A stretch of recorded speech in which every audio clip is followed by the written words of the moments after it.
कि बस इतना सा संग था हमारा तुम्हारा, हमारा तुम्हारा, बस इतना सा संग था हमारा तुम्हारा, हमारा तुम्हारा, बस इतना सा संग था हमारा तुम्हारा, हमारा तुम्हारा।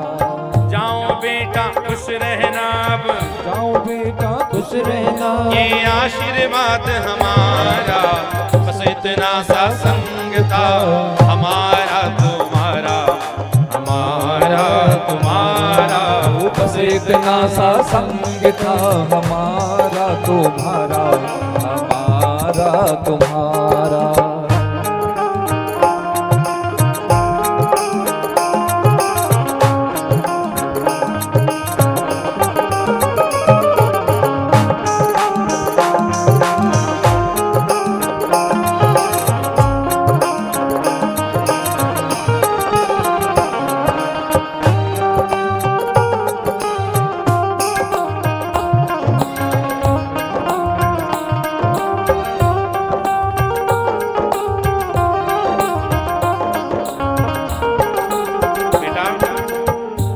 बदल न पाया ये दस्तूर पुराना, कोई बदल न पाया ये दस्तूर पुराना। छोड़ माँ का आंचल संग पिया के जाना, छोड़ पिया का आंचल संग पिया के जाना। हुई पराई रहा न हम पर, हुई पराई रहा न हम पर, वो अधिकार तुम्हारा, बस इतना सा संग था तुम्हारा, हमारा तुम्हारा, हमारा। ये बस इतना सा संग था हमारा तुम्हारा, हमारा तुम्हारा।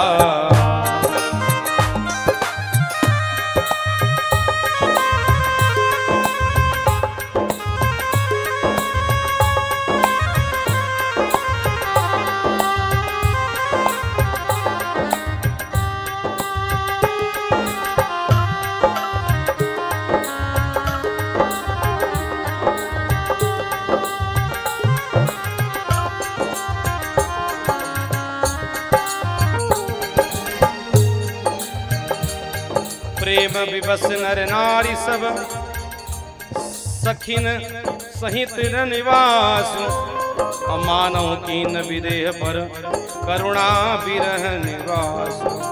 आज विदेहराज जनक जी का भी धैर्य छूट गया।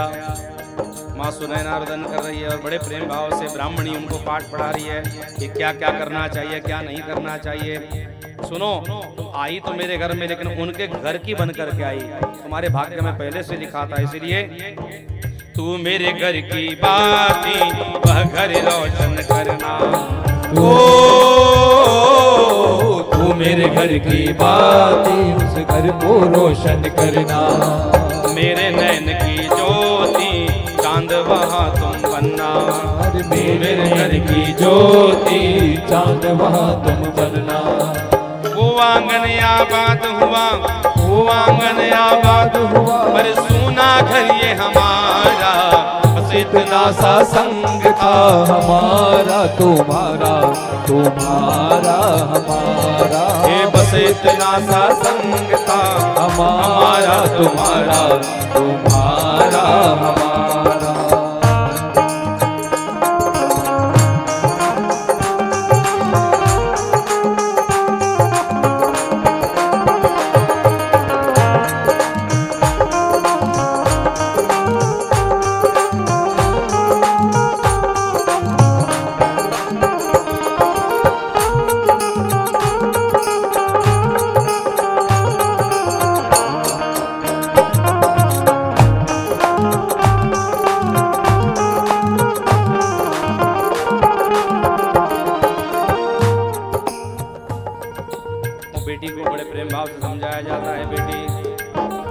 ससुरे में रही जा तू चांद बन के बेटी ससुर में रहिया तू चांद बन के सबके पुतेरी के बीच वा परान बन के सबके पुतेरी के बीच वा परान बन के बेटी ससुर में रहिया तू चांद बन के बेटी ससुर में रहिया तू चांद बन के बेटी ससुर में रहिया।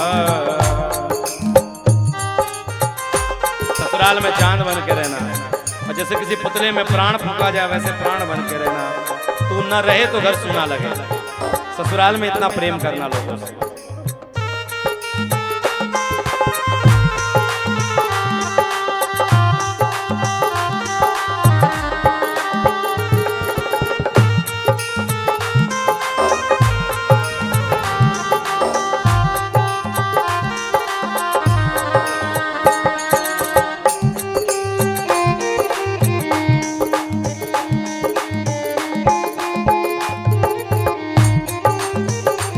सास के निस दिन चरण दबैया सास के निस दिन चरण दबैया बिटिया सबसे पीछे खैया बिटिया सबसे पीछे खैया ससुर के बाजे जब ही खड़ौआ पानी दिहा दोवा पौआ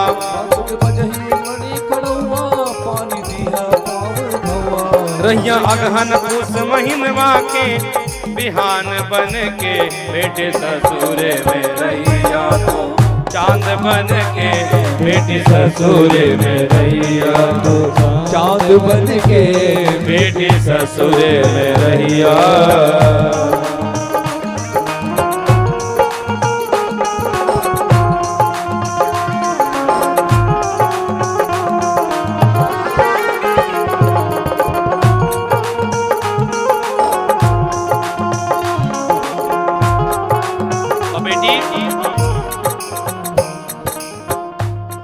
सबसे पीछे खाना पहले नंबर मत लगा लेना क्योंकि हमने तुम्हें अन्नपूर्णा बनने का योग दिया है। तुम अन्नपूर्णा बन कर रहना उस घर की। ससुर के जब भी पैर के चप्पलों की आवाज आ जाए तो उनके पैर धोने के लिए जल निकाल के देना। और पगड़ी इज्जत के जो गई है कि छोटहर लड़कन के पढ़ैया पढ़ी लिखी हो तो छोटे बच्चों को पढ़ाना, अपने ही बच्चों को नहीं सबको। अगर कोई माँ जिम्मेदारी लेकर करके फालतू काम करना छोड़ करके स्वयं भी पढ़ेगी और अपने किसी बच्चों को पढ़ाएगी तो उसकी पढ़ाई काम आ जाएगी। लोग कहते हैं हमारी पढ़ाई का क्या फायदा।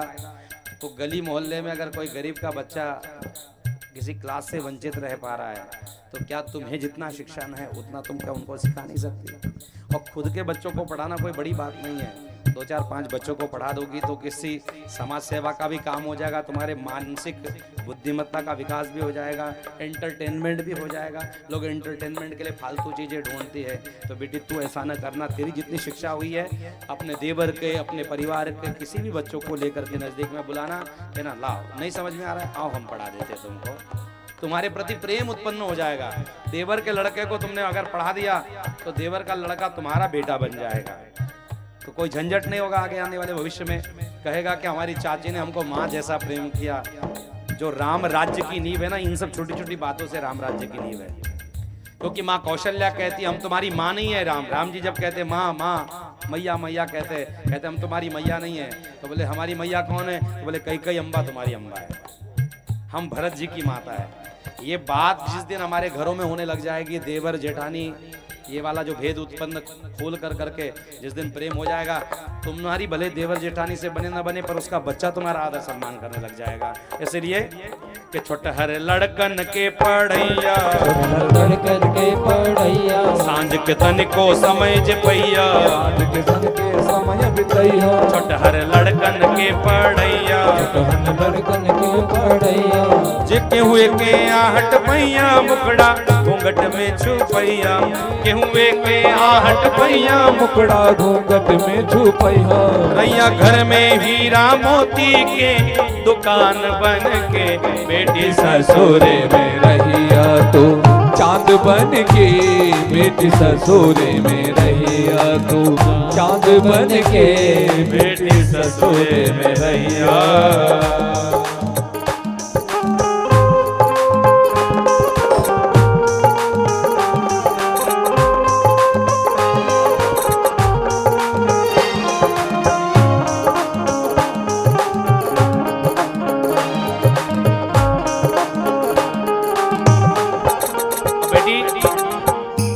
हमारे घर की इज्जत को बचाना, इज्जत पगड़ी के जो गैया, घर से बहरा कब होना चाहिए, कभी घर से बाहर न जाना। और तेरे कारण से अगर घर में बंटवारा होगा तो समझ जाना हम तुम्हारे लिए मर चुके, तो हमारे लिए मर चुके। ये शिक्षा जिस दिन अगर बेटी को दे दी जाएगी, मुझे नहीं लगता किसी का घर टूट जाएगा। मजबूरी से, जॉब के कारण से, परिवार बड़ा होने के कारण से एक घर के अनेक घर बना लिए जाए तो कोई दिक्कत की बात नहीं है, पर स्वार्थ के कारण से अगर घर बांटने पड़ जाए तो बहुत दिक्कत वाली बात है। हमने ऐसे ऐसे घर देखे। मैं गुजरात में एक जगह पर कथा करता हूँ अभी भी। हमने देखा कि कथा चल रही थी और इस बीच में एक दिन उनके पिताजी के मन में क्या बात आई पता नहीं। परिवार में बहुत अच्छा स्नेह, उनके देरानी जेठानियों में बहुत अच्छा स्नेह, उस परिवार में मेरा अक्सर आना है। तो उनके पिताजी ने कहा कि महाराज जी आपके सामने मैं कुछ बात करना चाहता हूँ। सब ऐसे आराम से बैठे थे, भागवत की चर्चाएं चल रही थी। तो हमारे मन में आज न जाने क्या बात आया है। हमने जब परीक्षित जी की कथा चरित्र सुनी तो हम भी जिम्मेदारी से मुक्त होना चाहते हैं। तो कहते हम घर का बंटवारा कर देना चाहते हैं। पिताजी ने क्या कहा कि घर का बंटवारा कर देना चाहते हैं। सबको एकदम प्रश्न चिन्ह आ गया, ऐसे अचानक कैसे? तो कहा सुनो कैसा किया होगा उन्होंने, प्रेम था, सबने विरोध किया, रे पिताजी ऐसा क्यों करते हैं, हम लोग तो कोई गड़बड़ है क्या, कोई गलती हो गई क्या हमसे? सब बच्चों ने कहा बोले गलती नहीं, प्रेम से कह रहा हूँ। सुनो आज के बाद में अमुक अमुक जो फैक्ट्री है, इस फैक्ट्री में उनके 3-4 व्यवस्थाएं हैं। तो सब भाई मिलकर के काम करते, कहा कि इस 2 जगह पर जो है ना ये अमुक अमुक 3 भाई रहेंगे, इस जगह पे ये 2 भाई काम करेंगे और काम करेंगे तो उनका हिस्सा नहीं रहेगा। क्या कहा उन्होंने? जितने 5 भाई हो, 5 भाइयों के नाम की सैलरी उसमें से निकलेगी, पगार निकलेगा उसमें से, तुम्हारा होगा नहीं। इतना रुपया तुम्हारा होगा, इतना रुपया तुम्हारा होगा, सैलरी होगी उसकी। अगर 10,000 इससे मिलेगा तो 10,000 उसको भी मिलेगा, 10,000 उसको भी मिलेगा। कोई बहुत बड़ा काम कर रहा तो उसको 20,000 मिल जाएगा, ऐसी बात नहीं है।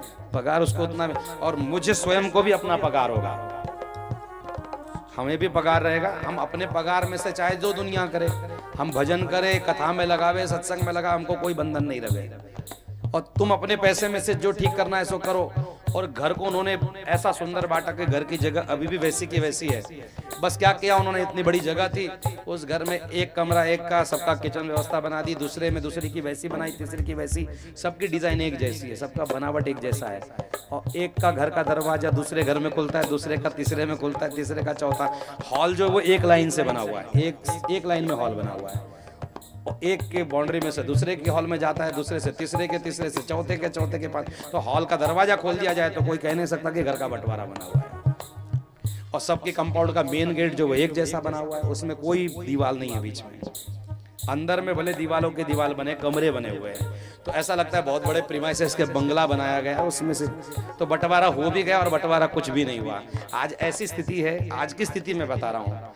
रविवार का भोजन बड़े भैया के यहाँ बनता है तो सब लोग वहां पर आकर के भोजन पाते हैं। सोमवार का किचन सबका अलग अलग बनाया है, सोमवार का भोजन दूसरे भाई के यहाँ बनता है और सब लोग वहां पाते हैं। मंगलवार का भोजन सब महिलाएं मिलकर के चौथे भैया के यहाँ जाती, वहां बनाते। ऐसा क्रम लगा दिया है, इतना सुंदर मिठास है, मिलकर के इतना सुंदर वातावरण चलता है। तो भैया बंटवारा मत करो, आप प्रेम से ऐसा वातावरण बनाओ कि तुम्हारा सब ठीक ठाक चल जाए। हम लोग पहले ही सोच लेते हैं कि महाभारत जैसा युद्ध हमारे घर में हो जाएगा, और ये गंदी सोच रख कर करके हमारे भाई ने हमारे साथ किया था वैसा ऐसा ना हो जाए, ये भाव से हम लोग गलत जो करते हैं। तो हम ऐसे बच्चों में नींव क्यों डालते हैं, गंदगी की नींव क्यों डालते हैं? क्या जरूरी है? तुमने जैसा व्यवहार किया तुम्हारे भाई के साथ में, कल उठ के तुम्हारे भी 2 बच्चे होंगे, वह भी ऐसा ही व्यवहार करेंगे। रामकथा ये नहीं सिखाती है। रामकथा में तो राज्य सभी को दिया गया है। क्या भरत जी को राज्य नहीं दिया गया था क्या? उनको भी किसी न किसी जगह का पद दिया गया है। लक्ष्मण जी को कोई पद दिया गया है, शत्रुघ्न जी को भी कोई ना कोई राज्य दिया है। इसका वर्णन है विस्तार से वाल्मीकि रामायण में, कौन किस क्षेत्र में राज्य करते हैं इसका वर्णन है। तो इसका अर्थ है कि सिर्फ एक राजा जो है, सबसे बड़े जो राजा है युवराज, वो एक मेन गद्दी पर बैठते हैं और बाकी जो राज्य जो है उन सबको अपने अपनी जिम्मेदारी पर दे दिया गया है। इसीलिए घर में बंटवारा नहीं होना चाहिए, सिर्फ प्रेम होना चाहिए। और इसीलिए इज्जत पगड़ी के जो गैया, इज्जत पगड़ी के जो गैया, घर से बहरा कबहू न जइया, घर से बाहर कबहू न जइया। तोरे कारण घर जे बटाई त जनिया जियत न बामाई, तोरे कारण घर जे बटाई त जनिया जियती ना बामाई।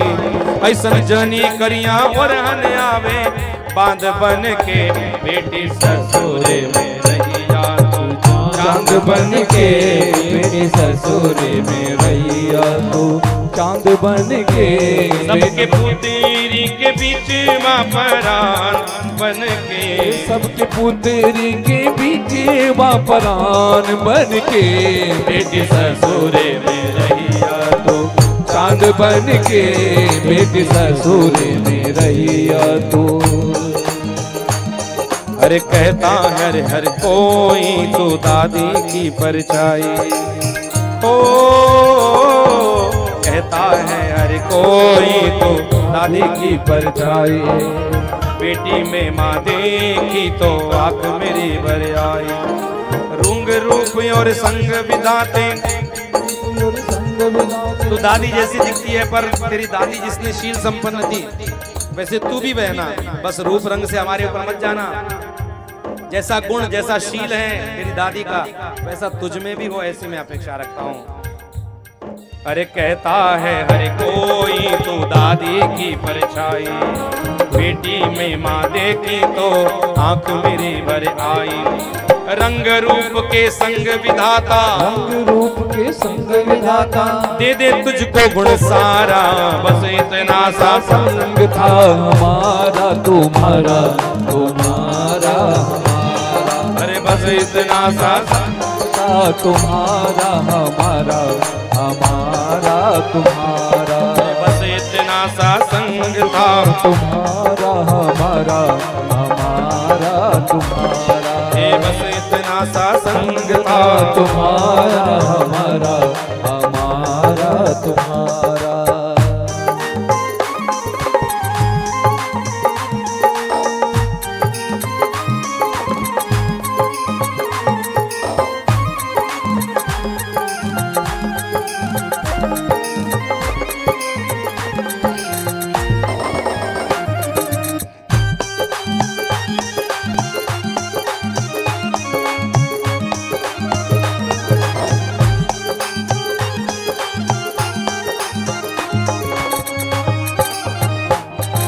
छोड़ माए का एक दिन हर बेटी को जाना माँ की सोन चिड़ैया यह घर है बेगाना माँ की सोन चिड़ैया या घर है बेगाना मेरी चुटकी बहन तेरे बिन हो गई है बेसहारा बस इतना सा संग था तुम्हारा हमारा हमारा तुम्हारा बस इतना सा संग है हमारा तुम्हारा तुम्हारा हमारा। कहते हैं कि सीप में मोती सी होती है बेटियां सीप में मोती सी होती है बेटियां अंश नहीं वंश भी होती है बेटियां सीपे में मोती सी होती है बेटियां अंश नहीं वंश भी होती है बेटियां आस्था नहीं अरमान भी होती है बेटियां आस्था नहीं अरमान भी होती है बेटियां और कुदरत का अनमोल उपहार होती है बेटियां बेटियां हैं तो सब कुछ सुख है मुझे भी 3 बेटी है तो बेटी होने से जीवन में जो सुख है वो और किसी में नहीं आपकी छोटी बेटी भी होगी ना तो आपका सर दबाने आएगी गला दबाने नहीं आएगी और बेटा बंदूक मांग करके बंदूक अपने ऊपर ही तानता है इसका तो अनुभव सब लोगों ने लिया होगा बेटी छोटे से ही घर का काम करती है और बेटा क्या सम्मान करता क्या नुकसान करता है इसके बारे में तो सबको बोलने की जरूरत नहीं है तो बेटियां होती है तो बहुत अच्छा वातावरण है और बेटियां नहीं है तो बहुत कठिन है बेटियां होनी ही चाहिए जिसके जीवन में बेटियां हो लेकिन बेटी भी कैसी होनी चाहिए सुकन्या होनी चाहिए सीता होनी चाहिए बेटी जब सीता और सुकन्या बन जाती है तो वंश का नाम ऊंचा हो जाता है सम्मान बढ़ जाता है और बेटी जब शूर्पणखा हो जाती है तो संसार का वंश का नाक कट जाती है इसलिए बेटियों के ऊपर भी निर्भर करता है माता पिता बेटियों को जन्म देने में हिचकिचाए नहीं और बेटियां माता पिता का सम्मान गरिमा को चोट लग जाए ऐसा किसी प्रकार का प्रयत्न न करे तब तो बेटी बेटियां लगती है नहीं तो लगता है कि बस ये ना होती तो बढ़िया इसलिए बोए जाते हैं बेटे पर उगाती है बेटियां पाले जाते हैं पर पल जाती है बेटियां पाले जाते हैं पर पल जाती है बेटियां अरे बस इतना सा संग था हमारा तुम्हारा हमारा तुम्हारा